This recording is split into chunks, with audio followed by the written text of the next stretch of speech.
Vamos lá então, pessoal, continuando o vídeo 3 da Lei 869 de 52.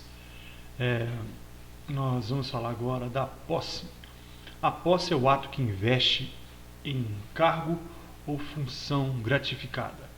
Então, a posse é o ato que investe o funcionário público em cargo ou em função gratificada. Não haverá posse nos casos de promoção, remoção, função gratificada ou reintegração. Nesses 4 casos não há posse. Então, promoção, remoção, função gratificada e reintegração. Por que não há posse nesses casos? Porque a posse é um ato inicial. E esses 4 que nós falamos, eles são provimentos secundários, né? Eles já passaram pela posse para depois serem promovidos ao status quo superior, né? Então, como já falei, o ato inicial é a nomeação. Então, nesse caso, haverá posse. A investidura, ela se dá com a posse do funcionário, né? Quem que é competente para dar posse ao funcionário público? É o governador do estado, secretários de estado ou diretores de departamentos diretamente subordinados ao governador do estado. Então, competência, o governador do estado primeiro, depois secretário de estado e terceiro, diretores de departamentos diretamente subordinados ao governador do estado.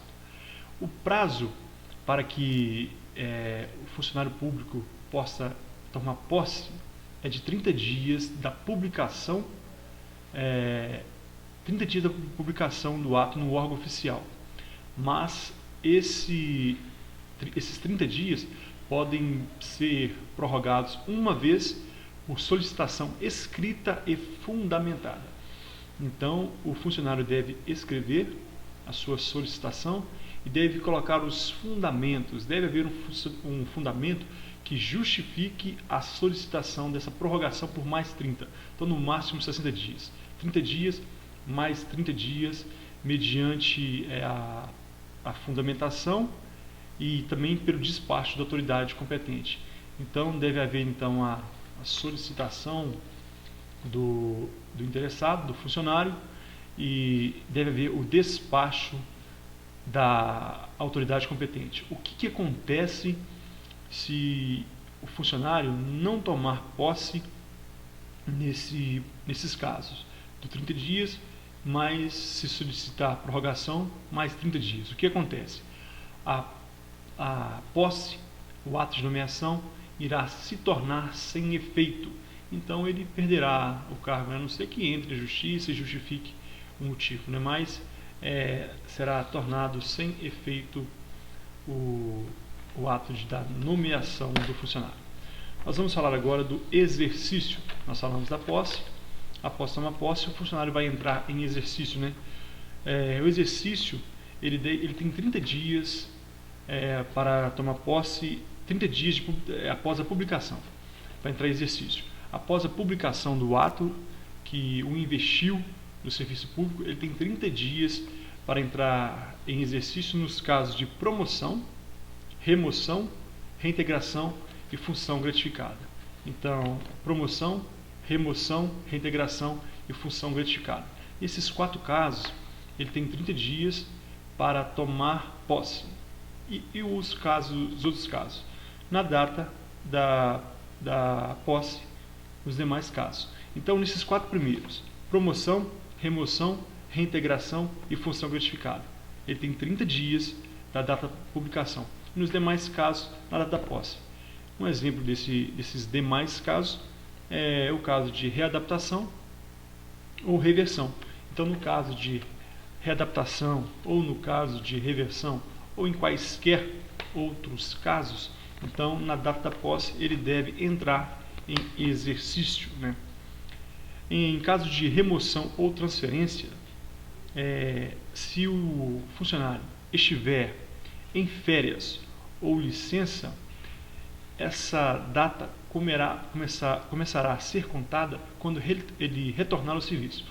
Então, se ele estiver em férias ou licença, esses prazos de 30 dias começarão a ser contados quando ele retornar ao serviço, e não no período que ele estiver licenciado ou em férias, salvo no caso de licença para tratar de assuntos particulares.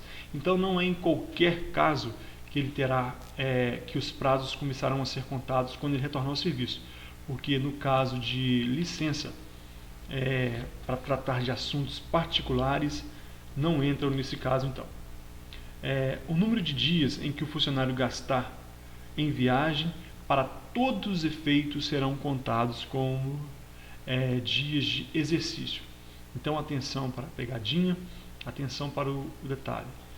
O funcionário ele tomou posse, ele está distante, ele deve viajar para entrar em exercício. O período de trânsito, de viagem para entrar em exercício, é contado para todos os efeitos como se ele estivesse em exercício. Então, para todos os efeitos, então para o caso de acidente, para o caso de previdência social, qualquer caso é como se ele estivesse em exercício. Então, ficar atento para esse caso. O período de trânsito, então, é contado para todos os efeitos como dias de exercício. Nenhum funcionário pode sair do Estado para missão com ou sem ônus para o Estado sem autorização do governador. Então, nenhum funcionário pode sair do Estado. Pode perguntar na prova se apenas com ônus para o Estado, para os cofres públicos, que ele deve ter autorização para o governador. Não, com ou sem ônus. Ele saiu do Estado para missão de governo, deve ter autorização do governador, com ou sem ônus, né? Se ele for fazer estudo ou aperfeiçoamento fora do Estado, com ônus, agora é diferente. Lá, como nós falamos anteriormente, ele não poderia sair com ou sem ônus, sem autorização do governador do Estado. Agora é diferente. Agora, se ele for fazer curso de aperfeiçoamento com ônus para os cofres públicos, o que acontece? Ele está obrigado a prestar serviço por pelo menos mais 3 anos. Então, por pelo menos mais 3 anos, ele deve prestar serviço ao Estado. Se não o fizer, ele fica obrigado a indenizar os cofres públicos. Então, ele fez um curso de aperfeiçoamento fora do Estado. Ele, então, retornou, voltou ao serviço. Mas, por menos de 3 anos, ele saiu do serviço. O que acontece? Ele está obrigado a indenizar os cofres públicos. E outro detalhe também que deve ser observado é que, salvo conveniência, absoluta conveniência a juízo do governador, ele não pode sair para mais um curso de aperfeiçoamento fora do Estado pelo prazo de 4 anos. Então ele não poderá então sair do Estado para fazer mais curso de aperfeiçoamento, salvo absoluta conveniência do governador. Então, observar esse detalhe então, né? Salvo conveniência a juízo do governador. E também não poderá então sair novamente por menos de 4 anos. Então, atentar para este detalhe. Nós vamos falar agora da remoção. A remoção ela pode ser a pedido ou ex officio, né? A remoção pode ser então a pedido ou ex officio. E a respeito da remoção, o que nós temos que falar? A remoção pode ser de uma para outra repartição ou serviço, ou de um para outro órgão de repartição ou serviço.